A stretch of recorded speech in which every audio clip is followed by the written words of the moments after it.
Good evening, fellow Toastmasters and dear guests. Welcome to District 126. I am Toastmaster Jagadek, the Sergeant at Arms, and I welcome you all to our first episode of Rendezvous with, an initiative of District 126.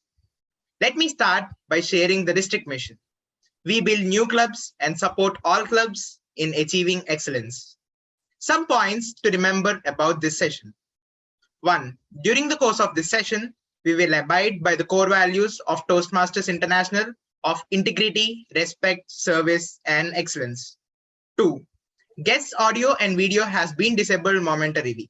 However, the chat option is open. 3. Please ask your questions in the chat box. Our moderator will take them during the Q&A session. 4. During the Q&A session, if you wish to speak, kindly use the raise hand reaction. We will unmute you.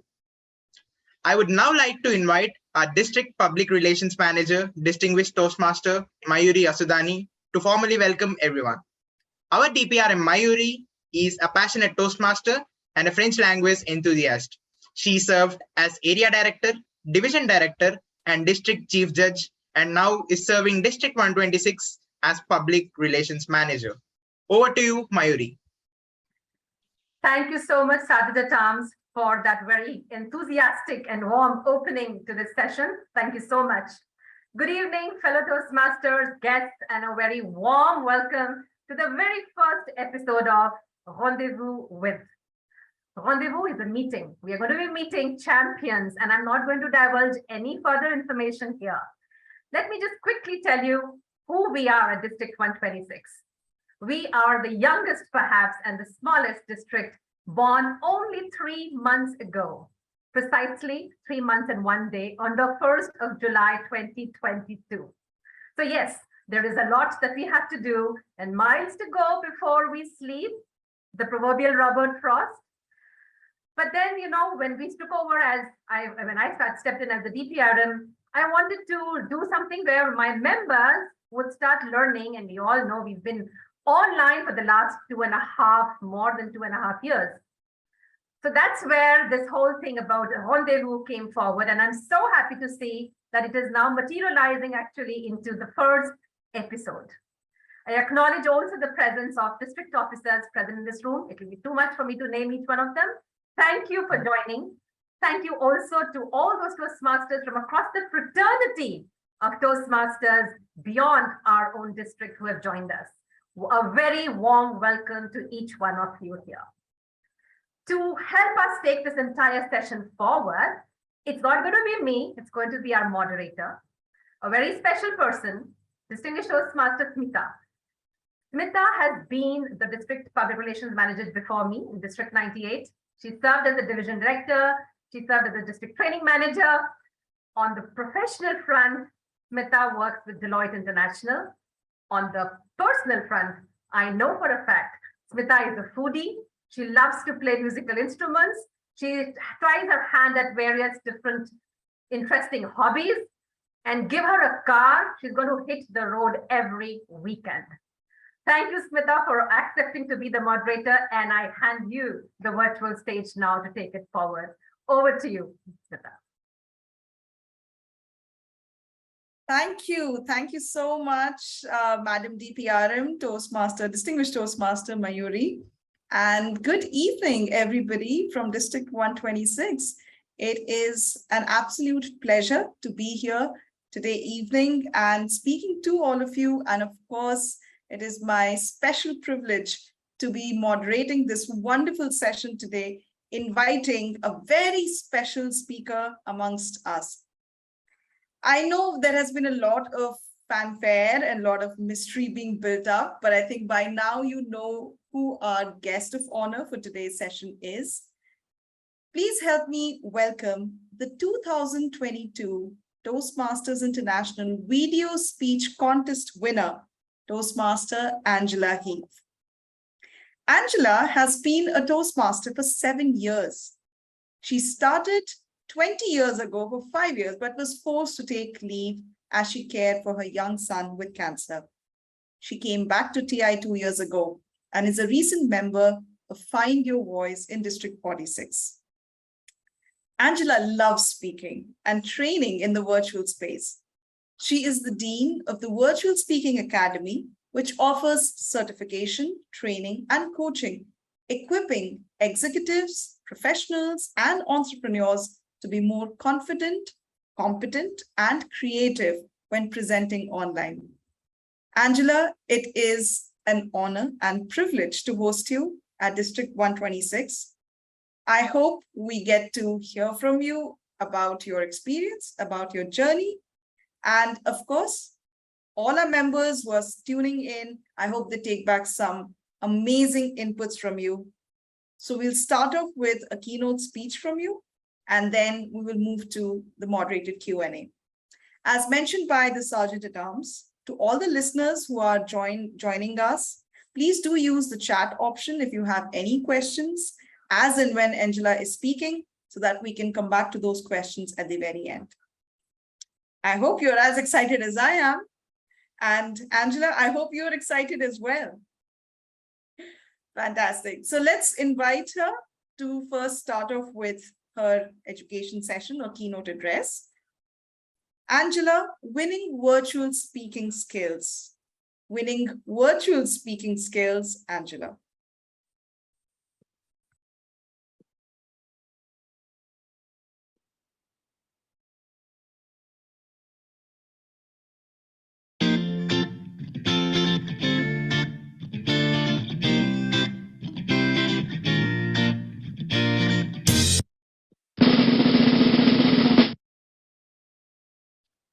Good evening, everyone. My name is Angela Heath. I am going to serve as your speaker for today.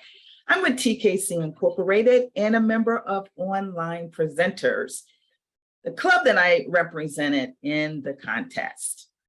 I am here in the good old USA, and I have provided my contact information if there is anything I can do to serve you more. So what I have planned for us today is a couple things. One is I want to find out from the very beginning, who here wants to know about virtual speaking skills beyond a video contest in Toastmasters? How many of you use it for school, presentations, for work, for your business? If you do, put a Y in chat or raise your virtual hands. Many, many hands are going up. So I think it would be helpful to not just talk about the contest. I'll intersperse some information about Toastmasters along with the contest. Now, the first thing that I want to talk about is the experience of how I started out. I wouldn't do that in a contest, but I believe in something called excite and delight your audience. Give them something different that they haven't seen before. Use your camera, use your virtual stage in a different way that will cause them to pay attention to you. Now, in the virtual environment, there's only two dimensions, right? You don't see the truth of me. I am on a flat surface. And with that, we know that there's only two things I can do to actually grab your attention. One is with my gestures. I'm talking about use of my body. One is with my gestures. You can't really see me looking at you like if I was in person, but I'm looking at the camera, but I'm not looking at you. Might look like it. The other is my voice. It is so important if you are going to be in contest or be presenting in a virtual environment that you use your voice effectively. That includes pauses. It includes speeding up the rate of your voice and all of those wonderful things that we learn in Toastmasters. But that is something to keep in mind. So as you are creating those world-winning speeches, just remember, if you're doing it in the virtual environment, you don't have as many options as before. So what are we going to do today? We're going to talk about what do you do before you actually take the virtual stage? What do you do while you are speaking? And what do you do after you finish your presentation? Now, before you speak, there are 3 areas I want to touch upon: context, messaging, and tools. But I'm actually going to do this in the reverse order.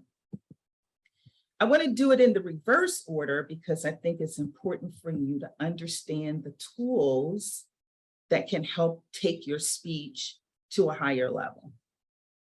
So in order to do that, I am going to share my screen. And I hope I'm not frozen. Looks like I might be frozen. Am I frozen? No, I'm moving. Good, good, good. So I'm sharing my screen. Before I get to any venue, virtual venue, I'm going to set up. And you may already know this. I apologize if I'm repeating something, but I'm setting up. And you see I have my PowerPoint slides. And you see I have the actual PowerPoint.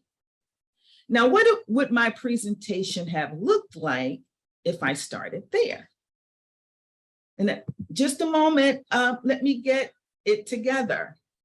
No, when we are presenting, we want to start with that PowerPoint open and ready to go.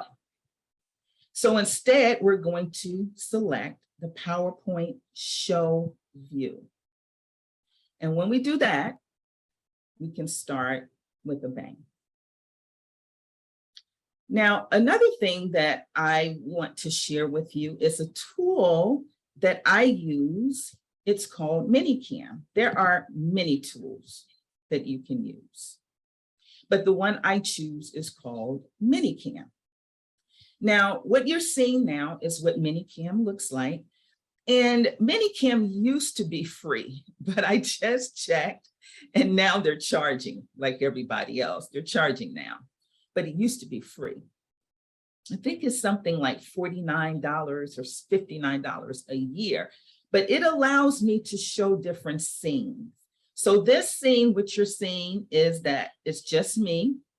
If I want to show you my slide and myself, you will see that, or I set it up if you want to see my slides in a fuller screen. Because when you're looking at it, thinking about people who are accessing it by phone, when you have it, you and the slide right next to you, it's harder for them to read. So if you're going to use a tool like this, and there are free tools, there's OBS, which is really challenging to learn. It's a pretty complicated open source, but it's free. There are tools like eCam and Minicam. Both of those are pretty inexpensive. You can use those to actually help with your presentations. So the other thing that I wanted to show you in terms of my setup, I wanted to show you the same thing with showing something from the internet. Now, this is a contest that I won this year. It was the Elevating the Virtual Speaking Contest. It was hosted by one of my clubs, Online Presenters, and a number of online-only clubs. And this was a webinar contest. I want you to jump in chat. What do you see about this look that is good, and what do you see that is bad? Go ahead and drop it in chat. What looks good to you and what looks bad to you? You guys are too kind. There's something that's jumping off the page that looks bad. Put it in chat. Well, I'll tell you what it is. Red isn't a friendly color. Interesting. I never thought about that. That is an interesting perspective. this is what I see. I see a background too bright. Interesting, thank you. But I see it, then this is a webinar contest. This isn't a video speech contest. You would never do this in the video speech contest. But in the webinar contest, they want you to engage your audience and be very different in your presentation. So what I see is a very different look that you don't see in most Toastmasters presentation. And I believe that that visual, and maybe that red was too bright, I'm not going to disagree, but I believe that this visual or some different unique visual actually endears your audience to you at the very beginning. Now look at my eyes. Why didn't someone say, Angela, look at your eyes? Now, if you can, you don't need to wear your glasses. I don't really need to wear them for some things, but for other things I do. But what I need to do is slant them down a little bit and try to get my light above me. And I saw a couple of you guys who had on glasses, and there's no glare in your glasses. You're doing an excellent job with that. But I have struggled with that. I actually just ordered a new pair of glasses. And I said, I need the ones that help you see on the computer, but I don't need the glare. And they're like, well, if we put both coats on, it might create a very slight interaction. And I said, hey, I need to see before I need to be glare free. But let me just show you a little bit about this PowerPoint. Again, if you are in a webinar contest, you're doing something like that, you can use a PowerPoint like this or the one that I'm using, but not for the Toastmasters video speech contest. He's saying Japan, Japan, Japan. I told you this was an easy bonus question. Everybody's getting it right. Andy said Italy and Adrian said US. Interesting. Last question. Angry people. I want you to put a Y or an N in chat if you think angry people tend to live to be 100. You know these people. These are the people when they're in traffic, they're so uptight, they're uptight, and they are bam, bam, bam, bamming on the window and bam, bam, bamming on their horn. These people, almost everybody got it, are not likely to live to be 100. Let me tell you why. When you're angry, your body is tense, your blood vessels constrict, and your heart has to beat much faster and harder. So please chill out. Now, this whole exercise is. So one other thing that I wanted to say about before you speak is that whole setup. Getting that PowerPoint together, knowing my audience and knowing that this PowerPoint would do okay with them. Again, knowing your audience determines what your PowerPoint will look like. But since they said they want an audience engagement, I started right out of the box.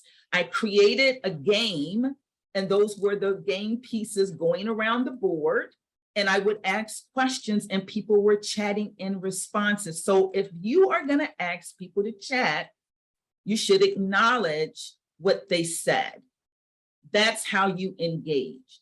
If you are calling out people's names, it's going to make them pay more attention to you. It's going to make the other people pay more attention to you and say, oh my gosh, she might call my name. And you notice that my personality is kind of upbeat and I'm very expressive. Everybody's not like that. But when you're in the virtual world, you've got to use your voice differently. You've got to use your voice so that other people can feel a little bit more of what you're speaking about. So we talked about the way I get ready before a speech. So I set everything up. I have everything running in the background.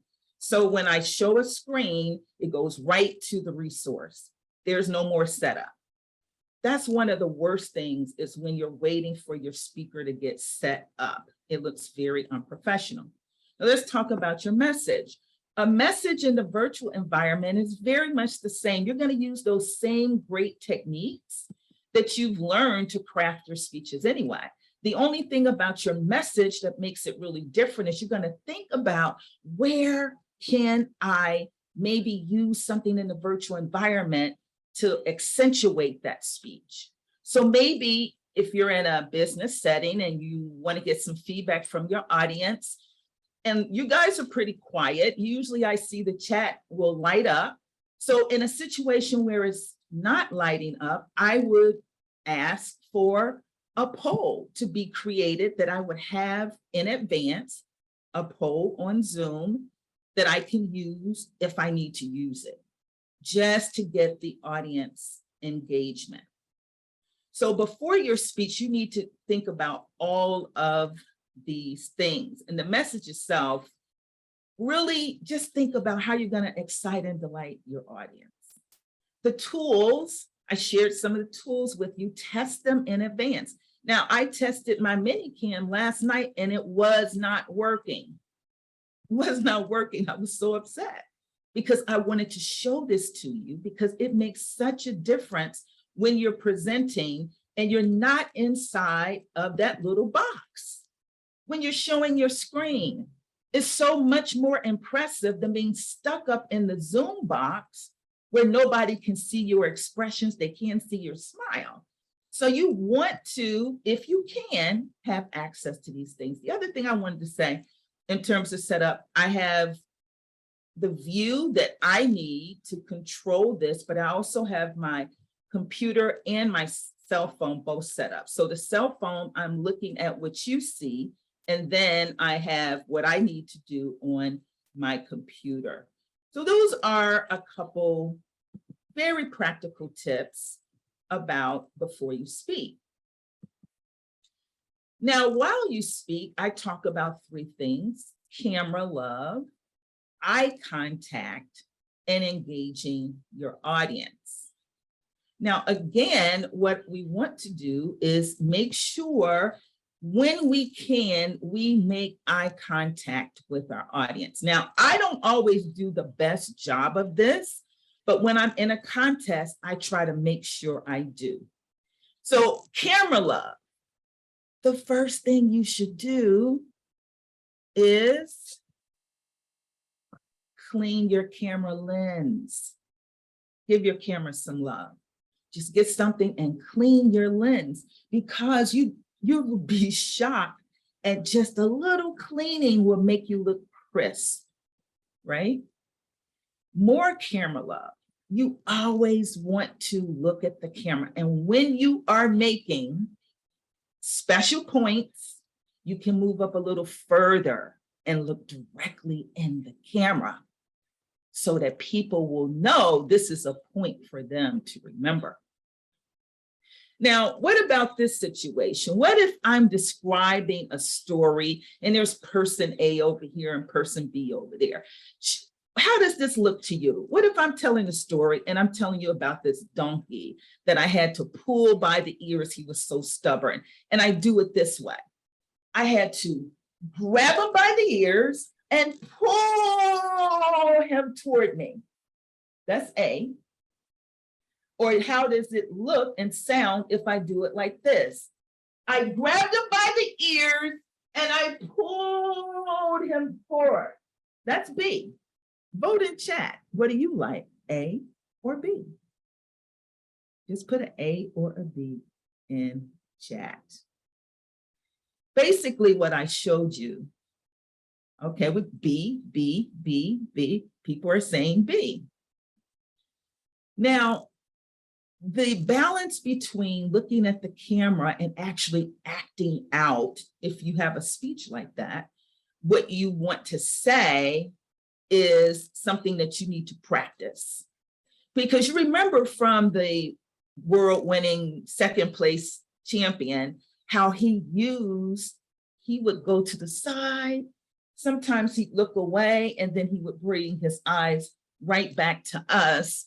And he'd think over here, he'd look away, and he'd bring his eyes back right to you. So the camera love is really practicing recording yourself to see which way you do it looks best. Here's another little secret for camera love. I keep this up to remind me to smile, and it's pointing directly toward the camera. I keep that up all the time because I want to make sure I'm making eye contact with you. And then here's another little thing. This isn't a big thing, but these things I actually learned in a theater workshop about keeping my camera clean. I never even cleaned my camera. And they also told us about having oil on your face. So you can get blotting paper and blot your face before you go on. Minor thing, but that's a lot of oil. And that oil will give a sheen. People are so distracted with little things. If you have glasses, clean your glasses. You might have spots on your glasses, and someone might be fixing on the spots on your glasses and not on your words. These are just a little way that we let the camera see the best light for us. And then, we talked about the eye contact. Here's a strategy you can use. When you need to do something, like if you're using a tool like what I'm using, what I typically will do is I'll ask you a question. And if people are allowed to speak, then they will start speaking. And while they're speaking, I'm looking down, trying to figure out where my next move is, but you don't see it because you're looking at the speaker. That's just a tip.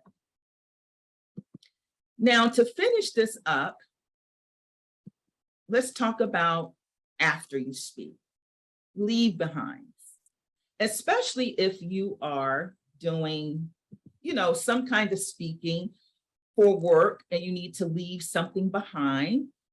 You want to make sure you don't distract your audience, that they are not really just paying more attention to what you're talking about. When you drop your leave behind, they'll start reading it. So you want to leave your leave behinds at the end. And also you want to make sure that you smile all the way through. Like when they say, thank you, Angela, for coming, don't just stop smiling, or don't, start scratching your head or doing anything distracting, because assume, like they do on television, the camera is always hot, meaning that it's live, meaning that people could be watching you while you're doing something embarrassing. So continue to smile. And then if you're doing something for work, you want to make sure you summarize. We should do that in Toastmasters anyway.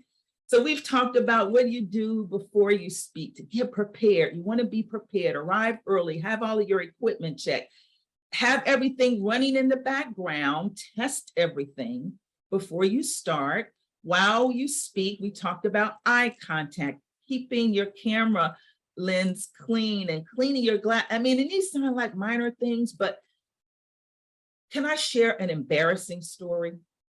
One time I was speaking and I actually had spinach in my teeth. So I always brush my teeth before I speak now. These are minor things, but these things will distract your audience. And the final thing I said is always, always give them a way to get in contact with you. So I hope that that is helpful to people. I hope that this is something that you can use not only in speeches for Toastmasters, but also in your professional life. The virtual stage is really fun when you start making it fun. But again, you've got to know your audience, because we don't want to present something and our audience is, just like, oh my gosh, what are they doing? This is so unprofessional. We have to know our audience. And with that, I'm not sure about my time. I saw green at one point and now I don't see anything. I don't know where I am with timing, but I think I'm pretty close. I will end it here and be happy to provide any Q&A that I can. And I want you guys, I have 7 minutes. Okay, I did see green. That's why I started speeding up. It's okay because I love to be on time. So let me share a couple other things that I had in mind to share, but I thought time was running out. When you're in the speech competition, you want to, if possible, I call these lobster hands. You see my lobster hands? If you're in a speech competition, test your audio to see how far back you can go. You don't want to go like really far back. You don't want to go here because then I have to scream and I don't know if you're hearing me or not. I don't know because I never go back this far. But I want to go back far enough so that when I'm talking about he was this tall, you can see my gestures and you don't just see the lobster claws. Also, then when you're making your point, something that you really want them to remember, if you're standing back so you can use your hands, you can make the big gestures, then you want to say, and then this happened. And pause so that it sinks in. And then you can go over to the side after you make a point. You just want to vary how you use your camera love to keep their attention. Because if you're speaking like this all the time, it's going to get very boring for the eyes. So use all of our virtual space, however we do that. And remember the one contestant a couple years ago, he did the fluttering. I don't know how he did that. He did the fluttering with the camera. I love that because it just jolted us back in attention to him, right? So when you're thinking about these things, always give thought to how you're going to use this box. How is it going to feel like you're coming outside of the box? But you also want to think about your blocking. I learned this also from theater majors, blocking. Have you seen people, they're talking and they are down here? They've got no, you can barely see their mouths, or they're talking and you can't see the top of their head. So as you're speaking, you want to keep your blocking in mind. You want your head to be close up to the top, but not cutting off your hair or your eyebrows. And that's why I like to be back a little bit. Now I want to say something about my background. Now, if you're in a contest, you should just have a black background. I do not recommend, if you can help it, using virtual backgrounds when you're doing a speech competition, because you just never know what those virtual backgrounds are going to do. If the light flickers the wrong way, your hand could disappear while you're doing a great gesture. Now, normally I wouldn't have this big TV in my background, but we're moving furniture around, so I didn't have any place to put it. We just got a new TV in the front. So this came into the office and I'm going to use it because the way I'm envisioning using it, I'm going to set that TV up, and this TV is going to, like when I'm doing Zoom, I'm going to have 2 monitors that will have the view, the gallery view of Zoom. So it'll look like I'm in a virtual stadium, but we're not there yet. So definitely you don't want anything that's you're going to fade into. So I've got on blue and I'm back here. So it looks like I've got a square coming out of my back. I would normally have either a white background or have a staged background. One of the things you can do if you've got all white background is take a plant. Put a plant on a stand, or if you have a tall plant, put a plant, center it however you think it looks best. But all of these things are small things, but I'm telling you, these things make a difference when you do them. Because after both of those contests, I won the webinar contest this year and then the video speech. And after both of those, the things that people said to me why they loved it, I wasn't really surprised. It was kind of calculated, not everything. I can't pretend I'm that smart, but I was a little surprised. They said, you know, your background was just clear, so all I had to do was pay attention to you. They said things like they liked how I moved back and forth when I wanted to make, you know, my point. They talked about the fact that I used my hands and I didn't take my hands out of the screen. You know, that's blocking. They do that in the theater.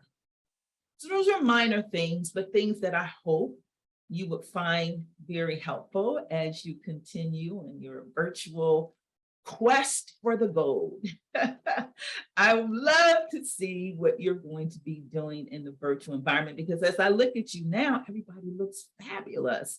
You've got great lighting, great backgrounds. Everybody looks really, really good. So you're more than well on your way. I hope these little tips will be things that might just take it over to the next level. And as I said, when you have a handout, don't give it in advance. They won't pay attention to another word you said, but I'm going to give you my virtual resource tool that you can download, and you'll see some of my tips and some of the tools that I like. This is Angela Heath, and thank you guys. Appreciate it. Thank you so much, Toastmaster Angela. That was amazing. And I know for a fact that even though some of us are seasoned speakers, I've been a Toastmaster for 7 years now, but even I got to know so many new things, which I'm pretty sure I will take back, even if not in my Toastmasters journey, definitely in my professional and my personal life. So thank you so much for such wonderful and practical and usable inputs. These are things which all of us can do on a day-to-day basis, you know, whether it is in our professional spaces or in Toastmasters. Fantastic. So we will have a quick round of Q&A. If any of our attendees on the call would like to ask a question directly to Angela, you can raise your hand. Or if you're more comfortable dropping it in the chat, please feel free to do that. I do have a few questions that I would like to kick us off with, and hopefully that will warm up the audience as well. So Angela, one of the biggest challenge for members is to write that first speech, because inspiration is, even though all around us, but it is very difficult to hone on to that and kind of get that on paper. And subsequently, finding that momentum to keep writing and keep coming back. Are there any tips that you can share with our members on how we can latch on to those ideas and start on that speaking journey? Just live life and take note. If you think about all of the winning speeches, these people are living life. It's not like they're conjuring up something fantastic. They're telling you stories about their life. So I train people to have a story bank. When something happens in your life and it makes you smile, it makes you laugh, it makes you mad, drop it in your story bank. All of the details around it. And then when it's time to write a speech, you go to your story bank and you pull out that story that will emphasize the point of your speech. Because we know that stories help more than anything else, more than PowerPoint. It's the story. And I didn't add a lot of stories to this because I really wanted this to focus in on things that I've learned over years, since I was using Zoom and the virtual environment for years before the pandemic. So when it hit, it made my company increase because I already knew how to do the ins and outs of virtual presentation. But keep your story bank. And I believe one of the things that you're going to remember from me is that I had spinach in my teeth. And I didn't even get into a big story about that. But those little stories, they make us human, believable, relatable. Keep your story bank.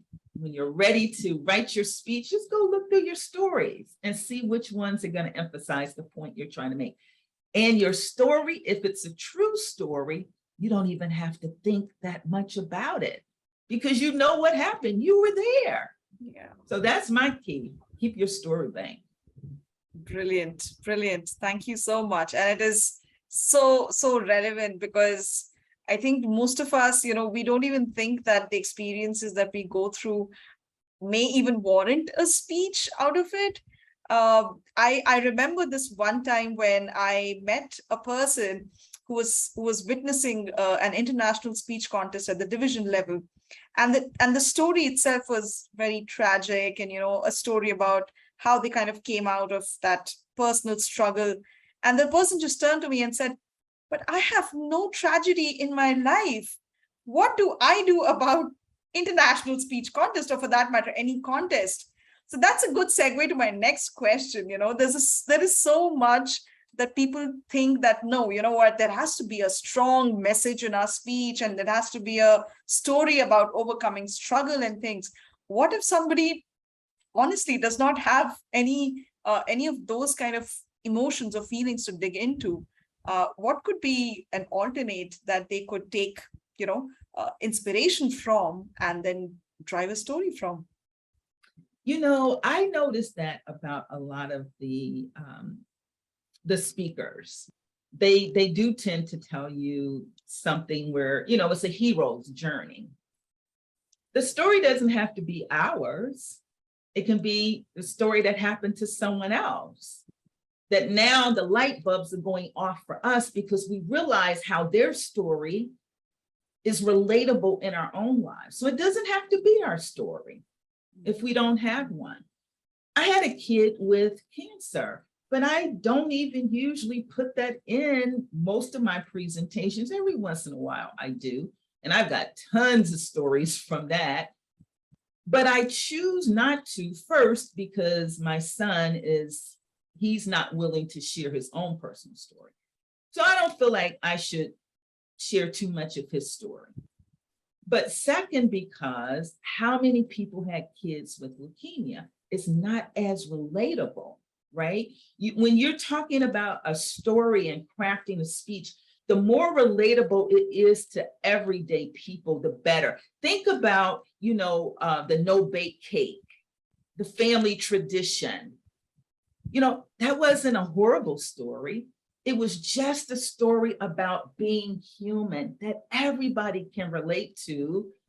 Grandma passing away and handing down the recipe.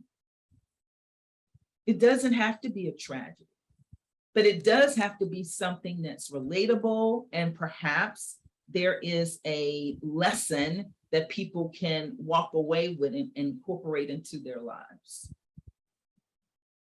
Thank you, Angela. I do see a hand raised.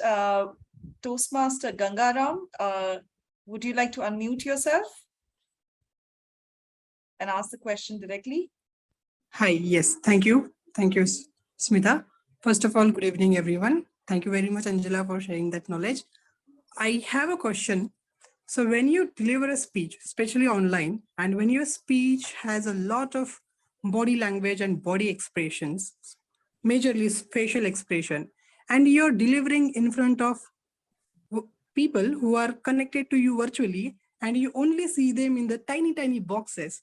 So as a speaker, when I done it physically, I used to look at people's face, whether my speech is making impact on them or not. When I am delivering here online, I have to look out for how my presentation online. So, and I have to tag timer screen as well. So in between all this, how do you manage when you're delivering such a speech and you have to know that what is audience reaction on your speech? So how do we manage that? One way you can manage it, and that's an excellent question because it is real different when we're here. You can't see the whites of their eyes. You don't know if they're smiling. And, it feels very different. A lot of us love that feedback from our audience.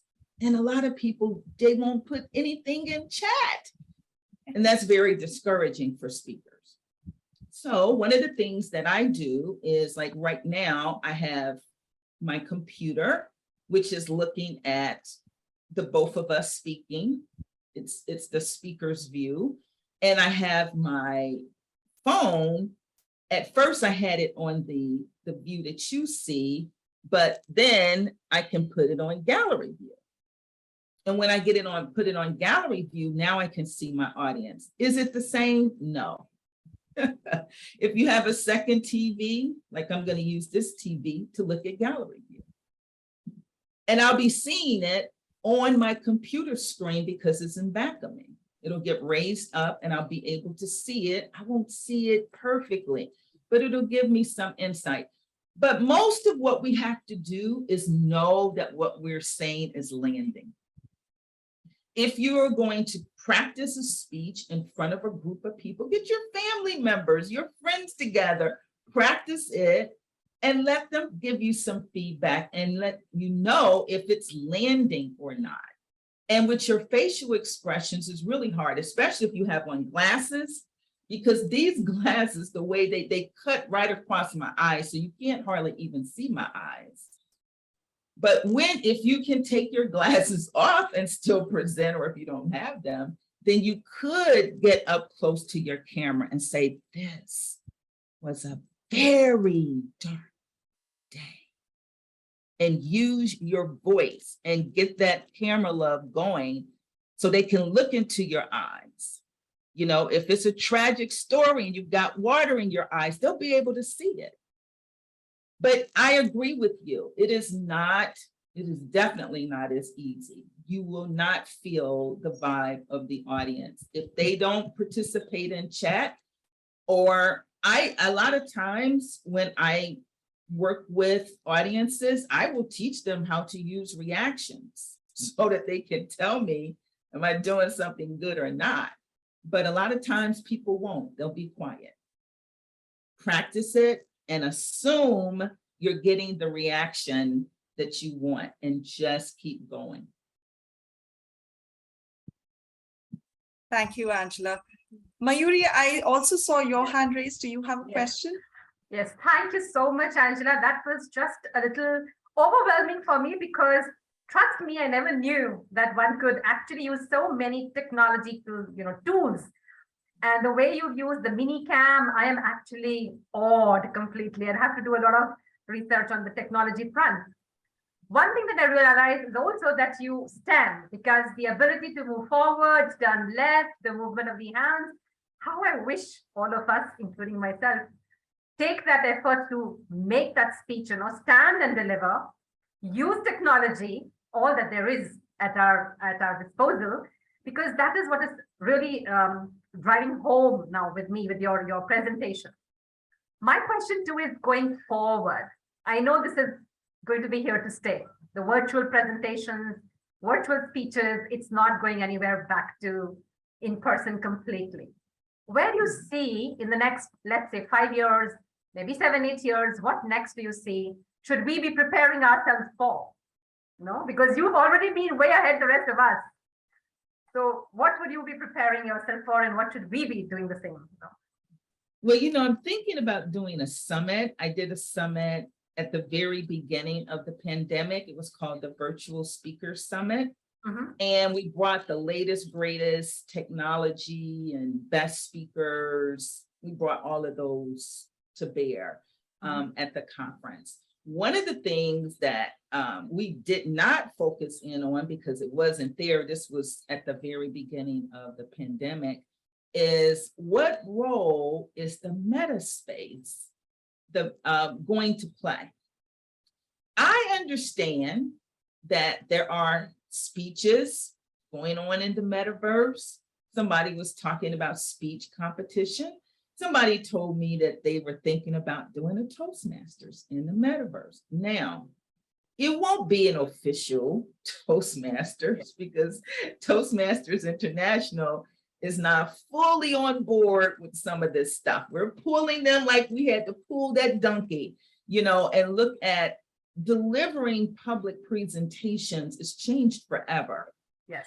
I do a table topics on Clubhouse. Now, Clubhouse is a free social audio only app. And on Thursday mornings at 8:30 Eastern time, AM, I do table topics. We don't see anything. The beauty of that is two things. One is one of my crazy filler words used to be so. You will hear me say that still. I'm not totally free, but I don't say it as much because when you only have ears, you don't have eyes to look at someone, you hear everything.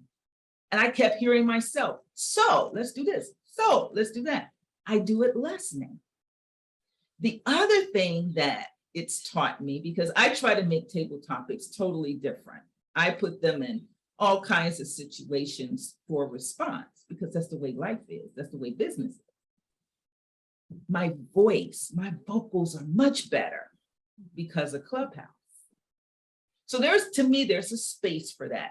So we're going to have things in the metaverse, whatever that grows up to be. We're also going to have a lot more virtual stadiums, I believe. Tony Robbins has a virtual stadium. Oprah has a little mini virtual stadium. That's going to be less expensive as time goes on, and people will have them, because they're really just a bank of monitors that you connect together. I think the other thing is going to be, what do you call it? The word is escaping me. What do you call it when they get beamed in, they're not really there? What is that called? Why am I blanking on that? I'll think of it, but I'll tell you in just a minute. But right now, I can't remember what I'm trying to say. But that is huge because many corporations, hologram, thank you. Holograms are growing in popularity with corporations. So these corporate CEOs, they're in wherever they are. Some of them they bring these people to their homes and they give the corporate speech and it looks like they're there instead of being on video. These holograms are really good now and they're going to get better. So it looks like they are there and they actually have a conversation with the audience. They can see the audience, through the hologram equipment, and it looks like they're really there and they're really talking and they're sitting at the round table with everybody else. That's growing. And whatever else is going to happen in the next 5 years, I have no clue, but I think it's going to be fabulous. And I intend on being right there with a seat at the table because I love this stuff. And I love the fact that I am here in Maryland and you guys are thousands of miles away and I can see and talk with you. I love it. Thank you. Yes, I'm looking forward too, because I know this has changed forever. And there's so much that you've shared with us today. And I'm sure there is much more that we will continue to learn. That was my question. Back to you, Smita. Thank you. Thank you, Distinguished Toastmaster Mayuri. And I believe that brings us to an end to our Q&A session. We are at time. And I will just once again, on behalf of District 126 members, I extend a heartfelt thank you to Toastmaster Angela, who came virtually, albeit, but who joined us and shared with us so much from her own personal experience. I'm sure the members will benefit immensely. So thank you so much once again, Toastmaster Angela. And with that, I will hand it back to the District PR Manager, Distinguished Toastmaster Mayuri, to take this meeting forward. Over to you. Thank you. Thank you, Smita. And I think I agree, Smita. This 1 hour has simply whizzed past. I didn't even realize there's still so many things that I would have loved to learn. But then, yes, that would have required another 30 minutes overall. And for the benefit of all our guests here on the platform, there will be a YouTube video that we will make out of the entire recording. And once it is made with all the copyright disclaimers, we will put it up on our channel And I will share that link through our district communication handle so that it reaches as many people, because I know this has been absolutely fantastic. The tips and the small things such as cleaning your lens, something that I'd never thought of myself. Getting spinach on your teeth, Angela, I think I'm going to remember that for quite some time now. But it has happened to almost all of us, perhaps different, but yes. So yes, thank you so much to all of you who have joined here on a Sunday evening for us and a very early morning for you in Maryland, Angela. I have just 2 words to say thank you. Allow me to share my screen for a very formal certificate, something that we have from our district. So Angela, from the bottom of our heart from District 126, thank you for sharing your time, your knowledge and your tips and tricks, particularly with winning virtual speech contests and also outside the contest. And I would also like to thank our moderator for today, Toastmasters, distinguished Toastmaster Smita. I knew that you would be able to handle this seamlessly, and I have never been proven wrong. So thank you, Smita, for being there. Thank you so much. My pleasure, Mayuri. Thank you. And thank you once again for inviting me as well. Yes, thank you for the timer. I know you've been behind, keeping close watch over the time, helping also with the Zoom, but thank you. You're always been there for the district. Thank you once again on behalf of Rendezvous.